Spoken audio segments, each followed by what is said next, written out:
welcome back. We are bringing you live coverage of the sentencing phase in the coerced suicide trial out of Knoxville, Tennessee.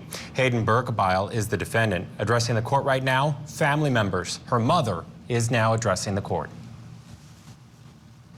As I was leaving the hospital with my youngest daughter, Grace Ann, it was a lovely March day in 2000.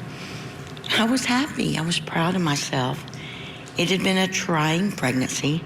The birth was fraught with all kinds of snafus, and she had to be put under the warmer, I called the French fry warmer, for several hours, delaying the time I would eventually get to hold her, examine her, count her fingers and toes, and in general, just marvel at the wonder wrought by God through me. I cradled my precious child protectively and lovingly in my arms as a nurse wheeled me out of the hospital and to the waiting car and eventually to take my child home. I was the proudest mama. I had brought another life into this world, and I felt powerful, capable, but terrified all at the same time. I felt the mama bear forming inside me again, getting even stronger, and I vowed that this child will be blessed, loved, and cherished, and indeed she was. This child, along with her sister, were my gifts from Heavenly Father. Their names mean gift from God. Grace is gift from God, and she was my gift. And also on that day, I made a vow to do everything even remotely in my power, to love her, to help her feel secure and capable, and to protect her from harm. Fast forward to today. I am no longer powerful or capable. Instead, I am a shell of the woman I was before. On September 29th, 2019, my world shattered. It was as if a part of me had been violently cut out and discarded. The gaping wound left in my soul and heart crushed me.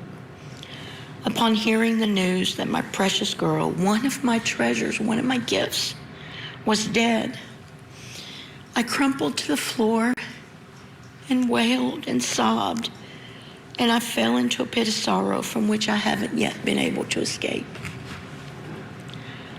I too am imprisoned, but my prison is a prison of regret, a prison of despair and self-recrimination, a prison of grief so terribly crippling that I have difficulty leaving my house. The grief is incessant. I was not able to protect my child.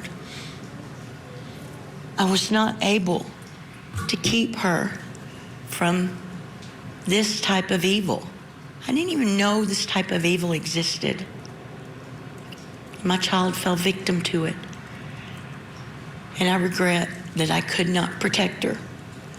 I failed in my job as a mother, and I will forever, ever be tortured by that thought. This grief is demanding. It is debilitating. The grief causes me to cry when I see a young woman with blonde hair and corkscrew curls. This grief causes me to lie in a fetal position on the floor of the bathroom after a song on the radio brings a poignant and treasured memory to my mind. This grief demands that I constantly remember that my child is no longer available for phone calls about Dana the horse, mind-numbing conversations about the horse, but conversations I treasured then and I still treasure. My child has been taken from me. I've been hospitalized in a mental hospital twice. I've been in outpatient therapy twice. I have therapy every week. I cannot function at the level I used to function at. My other daughter, Grace Ann's sister, regrets the fact that her two children, her daughters, will never know their aunt. Grace Ann would have been that crazy, fun aunt that would take you out to get your toes done and maybe a Starbucks afterwards. But those girls will miss that. Those girls will never get to experience that. None of us will get to experience the life that we would have had with Grace Ann. We have been affected forever.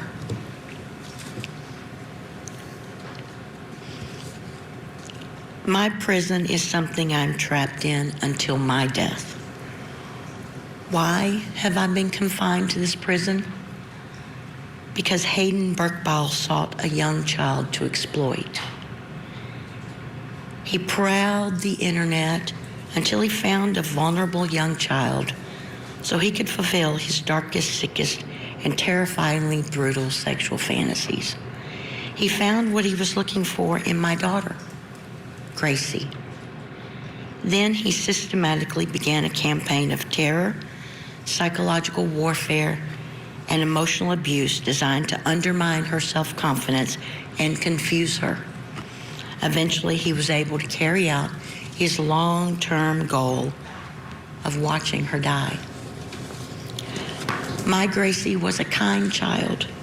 She thought very highly of others and had a great deal of respect for the differences in people, and she wanted good things for others. She legitimately wanted people to be happy. She was kind. She treated people with grace. She treated people with compassion. She was highly intelligent. There's no end to what she could have accomplished. There's no end to the possibilities that she would have been capable of. We are all poorer for her loss.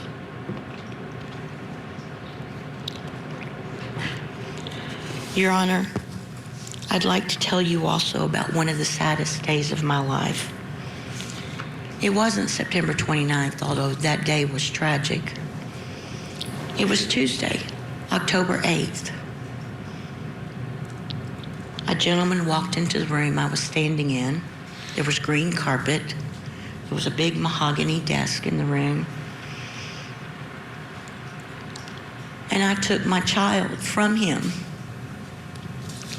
As I left the funeral home in Knoxville, where my child had recently been cremated, I once again cradled her in my arms, but this time I held a box of ashes containing my daughter, and I cradled her much like one would cradle a newborn, slightly gentle, a bit hesitant, and completely awash in love and blessings. But this day, my child was now a box of remains, and I sobbed there in the parking lot, leaning against the car door, cradling my baby again as I prepared to take her home. Your Honor, I beg you, give this man the highest possible sentence. Keep him off the streets. Keep him away from young children for as long as is possible. Thank you for your time. Thank you, Ms. Sparks. I'm sorry for your loss.